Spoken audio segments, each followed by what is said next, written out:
एक मोबाइल इस तरह से साधक को भ्रमित कर सकता है। ये इतना जहरीली है, जो लोग नाना प्रकार चैनल फैनल ये सब दिखता रहता है, मान लो जहर पैदा कर रहा है, तुम्हारा मन को इस तरह से प्रदूषित कर रहा है, उस मन में कभी भजन होना संभव नहीं है। एकांत भजन तो छोड़ दो, भजन की चिंता ही छोड़ दो। मोबाइल इतना खतरनाक चीज है।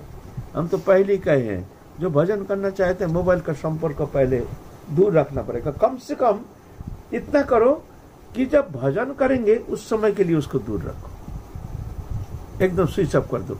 8 घंटा 10 घंटा 12 घंटा पर भी भीतर में रहेगा, दूर रखने पर भी अंदर में रहेगा। क्यों रहेगा? दूर रखने पर भी अंदर रहेगा मोबाइल ना। मोबाइल स्विच ऑफ करके रख, दूर कहीं रख जहाँ कोई संपर्क ही नहीं होना चाहिए। जब मोबाइल ने बहुत सुना है, वो संसार की बात, भक्तन की बात, भाषण की बात, समाचार बहुत सुना है। संसार बैठा हुआ है, वो खींचेगा ही बार बार। मन को एकांत एक नहीं है।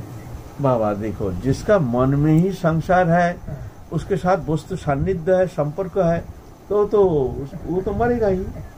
यह तो वस्तु नहीं है, हमारे भीतर इच्छा है लेकिन वस्तु नहीं है, तो धीरे धीरे वो अभ्यास के द्वारा वो मन को शोधित कर सकता है। उसके परिणाम उसके पास नहीं है, एकांत क्या है। और मान लो भीतर में हमारा वासना नहीं, वस्तु है, तो उतना भय नहीं, हमारे भीतर में इच्छा ही नहीं, तो वो भी उतना खतरनाक नहीं होता है।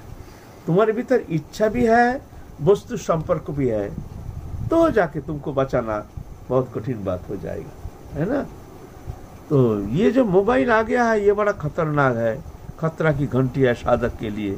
साधक जान नहीं पाते हैं जो हम किस तरह से भजन जीवन से हट करके व्यवहारिक सांसारिक जीवन में मोहित होकर के उसमें ही हम लिप्त हो रहे हैं। वो समझ नहीं पाता है।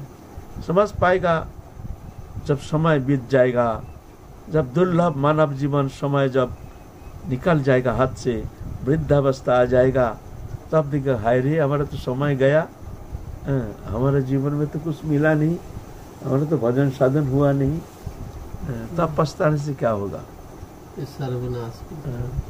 तो मोबाइल बहुत खतरनाक चीज है। ये मोबाइल आ गया है, कली महाराज का एक महान देन है। बहुत सुंदर रूप से साधक जीवन भजन करते हैं, जंगल में बैठे हैं, लेकिन मोबाइल बिना चलता नहीं। हमारा खुद दूसरे का बात क्या कहे, लेकिन फिर भी हमको बचा के रखे हैं। हम साधारण तो हम उसके संपर्क में रहते नहीं। हाँ, 2-4 फोन भक्तों से करना पड़ता है, उनके मंगल के लिए 2-4 भक्त वो भी देख लेते हैं पीछे।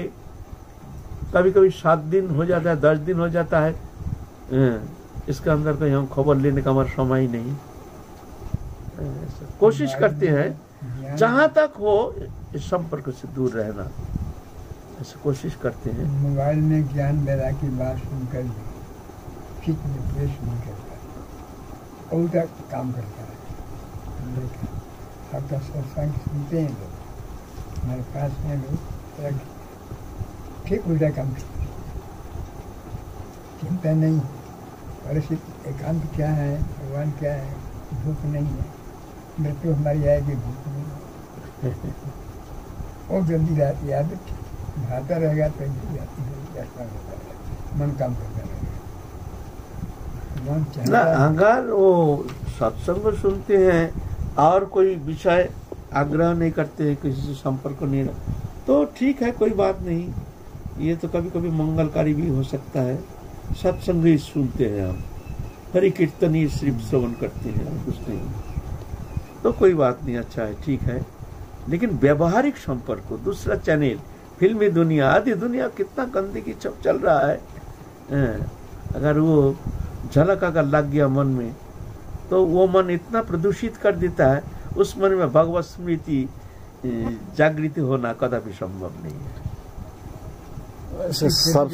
सबसे ज्यादा बच्चों पर ज्यादा प्रभावित नहीं तो मार रहे हैं, अपना माँ बाप तो स्वयं मार रहे हैं उसको तो नरक में जाने का रास्ता तो माँ बाबा उसका मृत्यु का, माने भजन जीवन का, आत्मिक जीवन का, उसका कल्याण का जीवन का समाप्त कर रहे हैं बच्चा, माँ बाबा उसको बिगाड़ रहे हैं, उसको माँ बाबा ही कारण है।